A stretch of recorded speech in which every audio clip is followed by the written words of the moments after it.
அனைவருக்கும் வணக்கம். நேராக டாபிக் போயிடலாம். இப்போ நம்ம டாபிக் பார்த்துட்டு இருக்கிறதுனா நிஃப்டி 50. இதில் வந்து டோட்டல் நம்ம இன்வெஸ்ட்மெண்ட்டில் ஒரு 80% இருந்தால் போதும். நிஃப்டி 50 இல்லாத குட் ஃபண்டமெண்டல் ஸ்டாக்கில் ஒரு 20% இன்வெஸ்ட் பண்ணலாம் அப்படிங்கிறது தான் நம்ம மெத்தடு. ஏன்னா ஒரு நிஃப்டி 50ல் 80% பண்ணும்போது நம்ம முதலீடுகள் வந்து பாதுகாப்பாக இருக்கும், அதே சமயத்தில் ஒரு சேஃபாகவும் இருக்கும். அப்படிங்கிறனால இதில் 20% பண்ணுறது எதுக்குன்னா, இதில் ஏதோ ஒரு மல்டிபிளேக்கர் ஸ்டாக்ஸு நம்மளுக்கு கிடைச்சிரும். நல்ல ஃபண்டமெண்டல் ஸ்டாக்காக இருக்கிறதுனால அதெல்லாம் நிஃப்டி 50 ஸ்டாக்ஸ்லாம் கொஞ்சம் சேச்சுரேட் ஆகிருக்கு. அப்படிங்கிறதுனால இது வந்து எதிர்காலத்தில் இப்போ தான் வளர்ந்து வந்துட்டு இருக்கிறதுனால ஒரு மல்டிபிளேக்கராக மாறலாம்.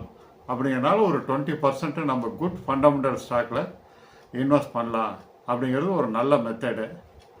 நாம் ஒரு 2 ஸ்டாக்கை நம்ம பார்த்துட்டோம்.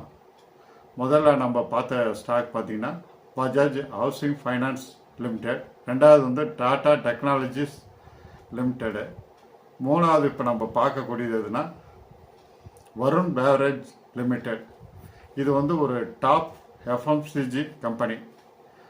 எஃப்எம்சிஜினாவே நம்ம வந்து அந்த செக்டார் வந்து எவர் கிரீனாக இருக்கும் அப்படிங்கிறத நம்ம புரிஞ்சுக்கலாம். எப்படி ஒரு மோட்டார் செக்டார், ஐடி செக்டார்லாம் இருக்கோ அது மாதிரி எஃப்எம்சிஜியும் ஒரு பர்மனண்ட்டான ஸ்ட்ராங்கான செக்டார். அதுக்கு வந்து எதிர்காலம் இருக்குங்கிறத நீங்கள் உங்களுக்கு தெரியும். வருண் பேவரேஜ் லிமிடெட் 1990 வந்து ஆரம்பித்த கம்பெனி. ஏறக்குறைய 34 வருஷத்துக்கு மேலே ஆகிறது. இது வந்து பெப்சி, 7up, மிராண்டா மற்றும் பல கூல்ட்ரிங்க்ஸில் இது தயாரிக்கிறதோடு மட்டும் இல்லாமல் உலகம் முழுசும் இது சப்ளை பண்ணி நிகர லாபத்தை நிறையா வருஷம் ஈட்டி வருது அப்படிங்கிறத புரிஞ்சுங்க. இது வந்து அப்படியே சைடில் போட்டுட்டு வரேன், பார்த்துங்க. நம்ம ஒரு 9 கண்டிஷனை பார்த்துடலாம். இது வந்து வருண் பேவரேஜ் லிமிடெட் வந்து 8/11/2016 ரூ 445 லிஸ்ட் ஆனது. இப்போ ஏறக்குறைய ஒரு 8 வருஷத்துக்கு மேலே ஆயிடுச்சு. இது ஃபஸ்ட்டு நம்ம வந்து மார்க்கெட் கேபிடலைசேஷன் பார்த்துருவோம். இது வந்து 2,12,674 கோடி உள்ளது. அதுக்கடுத்து ரெண்டாவது கண்டிஷன் வந்து ஃபேஸ் வேல்யூ பார்த்துருவோம். ஃபேஸ் வேல்யூ வந்து இப்போ 2 ரூபா தான் இருக்குது. இது வந்து இப்போ தான் பக்கமாக ஸ்டாக்கை வந்து இப்போ ஸ்ப்ளிட் பண்ணாங்க. 5 ஃபேஸ் வேல்யூ உள்ள ஸ்டாக்கை வந்து 2 ரூபாயா பண்ணாங்க 12/9/2024. எதிர்காலத்தில் இது இன்னும் 1 ரூபாயா ஸ்ப்ளிட் பண்ணுறதுக்கு வாய்ப்பு இருக்குது. இதனுடைய புக் வேல்யூ வந்து 56 ரூபா 5 காசு. அதுக்கடுத்து செக்டார் பிஇ வந்துடலாம். இதனுடைய செக்டார் பி வந்து 82.67, ஷேர் பி வந்து 87.73. இது நன்றாக உள்ளது. இன்னும் பிஇ ரேட்டு குறையும், ஷேர் பிஇ குறையுங்கிறத புரிஞ்சுங்க. அதுக்கடுத்தது டிவிடெண்ட் ஈல்டு 0.76%. இது இன்னும் ஏறும் நம்மளுக்கு. அதுக்கடுத்தது சார்ட்டுக்கு வந்துடுவோம். 5வது கண்டிஷனு. இது வந்து 90 டிகிரி செங்குத்தாக இருக்குது. இது வந்து ஏறிட்டு தான் போவோம். கடைசியில் இந்த சார்ட்டில் வந்து கொஞ்சம் இறங்கி இருக்கிற மாதிரி காமிக்கிறது என்னென்னா, இந்த ஸ்ப்ளிட்டு பண்ணதுனால அது கொஞ்சம் இறங்கி இருக்கிற மாதிரி காமிக்குது. அது போக அடுத்த ஒரு மாதம் கழித்து பார்த்தோமா அது ஏறும்போது தான் இருக்கும். அதனால் நம்ம பயப்பட தேவையில்லை. அதுக்கு அடுத்தது 6வது பாயிண்ட் வந்து 5 years total revenue and net profit. இதனுடைய வருமானம் அண்டு நிகர லாபம் இதை பார்த்துருவோம். டோட்டல் ரெவன்யூவை ஃபஸ்ட்டு பார்த்துருவோம். இது பார்த்திங்கன்னா 2019 7,129 கோடி இருக்குது. 2020 6,450 கோடி இருக்குது. 2021 8,823 கோடியாக இது வருமானம் ஈட்டிருக்குது. அதுக்கடுத்தது 2022 13,173 கோடியாக இது வந்து வருவாய் ஈட்டி உள்ளது. 2023 16,042 கோடியாக வருவாய் ஏறி உள்ளது. அதனால் எல்லாமே ஒவ்வொரு வருஷமும் ஏறி இருக்கிறத புரிஞ்சுங்க. அதனால் இது குட் ஃபண்டமெண்டல் ஸ்டாக்குங்கிறத புரிஞ்சுங்க. அதுக்கடுத்து நிகர லாபத்துக்கு வந்துடுவோம். நிகர லாபம் பார்த்திங்கன்னா இதுவுமே ஏறுமுகமாக தான் இருக்குது. 2019 467 கோடி, 2020 423 கோடி, 2021 746 கோடியாக வளர்ந்துருக்குது. 2022 1550 கோடியாக வளர்ந்துருக்குது. 2023 2102 கோடியாக இது நிகர லாபத்தை ஈட்டியிருக்குது. ஏறக்குறைய 2019 467 கோடி, 2023 2102 கோடி. 5 வருடங்களில் இதனுடைய நிகர லாபம் 5 மடங்கு ஏறி இருக்கிறதுன்னு புரிஞ்சுங்க. இதனால் குட் ஃபண்டமெண்டல் ஸ்டாக்குங்கிறதையும் புரிஞ்சுங்க. இதனுடைய கடன் வந்து பார்த்திங்கன்னா 2019 0.85 இருக்குது. இது 2023 0.75 குறைஞ்சிருக்குது. 5 வருடங்களில் இதை கடனை குறைச்சிருக்காங்க. மேலும் மேலும் இதனுடைய கடனை குறைச்சி கடன் இல்லாத கம்பெனியாக மாறுவதற்கு ஏகப்பட்ட வாய்ப்புகள் இருக்குங்கிறத நீங்கள் புரிஞ்சுங்க. அடுத்தது ஷேர் ஹோல்டிங் பேட்டர்ன் வந்துடுவோம். இது வந்து ப்ரொமோட்டர் வந்து 62.67% வச்சுருக்காங்க. எஃப்ஐஐ வெளிநாட்டு முதலீட்டாளர்கள் 25.32% வச்சுருக்காங்க. DII mutual fund and government institution அவங்க வந்து 4.54% வச்சுருக்காங்க.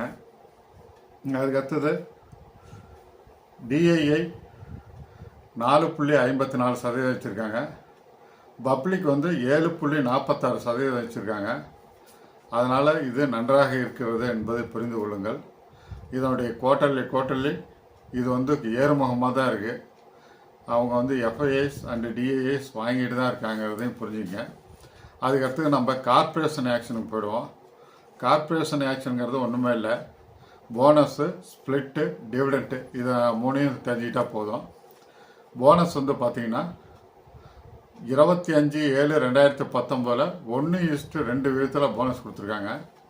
10/6/2021 1:2 விகிதத்தில் இது போனஸ் கொடுத்துருக்காங்க.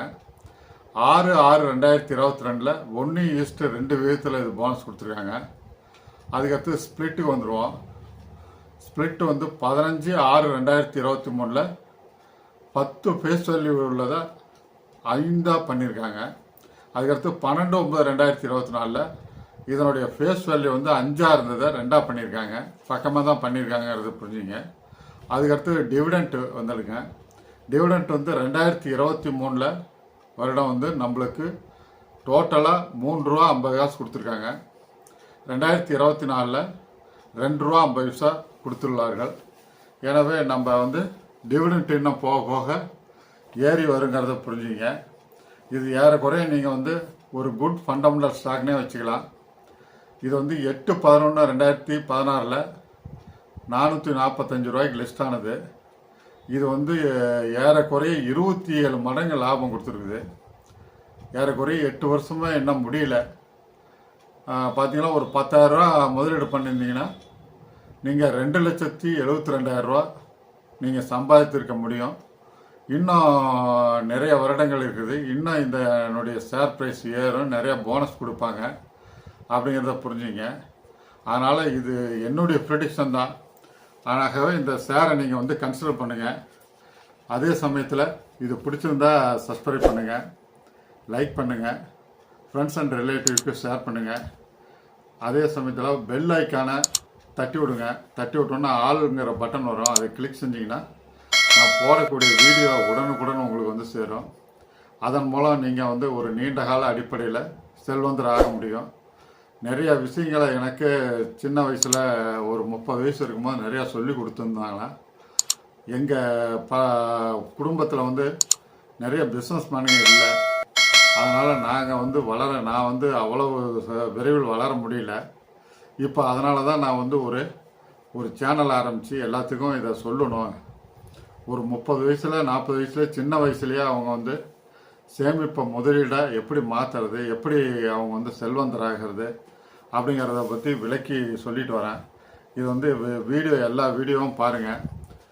நீங்கள் வந்து மனதையும் வலிமைப்படுத்திக்கணும். அதே சமயத்தில் சேமிப்பை வந்து முதலீடாக மாற்றும் போது மட்டும்தான் நீங்கள் செல்வந்தராக முடியும். இல்லைன்னா நீங்கள் கடைசி வரைக்கும் ஏழையாகவே இருக்க வேண்டி வரும் அப்படிங்கிறதையும் நீங்கள் புரிஞ்சுங்க. அது இப்போ இருக்கிற காலத்தில் ஒரு 50 வருஷம் 55 வருஷம் வரைக்கும் கூட காலத்தை ஓட்டிடலாம். ஆனால் முதுமையில் நீங்கள் ரொம்ப சிரமப்பட வேண்டி வரும் அப்படிங்கிறத புரிஞ்சுங்க. அதனால் எப்படியாவது நீங்கள் மாத வருமானத்தை பெருக்கணும். அந்த மாத வருமானத்தில் சேமிப்பு செய்து அந்த சேமிப்பை வந்து நீங்கள் முதலீடாக மியூச்சுவல் ஃபண்டாக ஷேர் மார்க்கெட்டை ரியல் எஸ்டேட்டு இப்படி கொஞ்சம் கொஞ்சமாக நீங்கள் பண்ணிகிட்டே வரும்போது தான் நீங்கள் வந்து செல்வந்தராக முடியுங்கிறத நீங்கள் புரிஞ்சுக்கிங்க. அதே சமயத்தில் அடுத்த காணொளியில் சுவாரஸ்யமான விஷயங்களுடன் உங்களை சந்திக்கிறேன். நன்றி, வணக்கம்.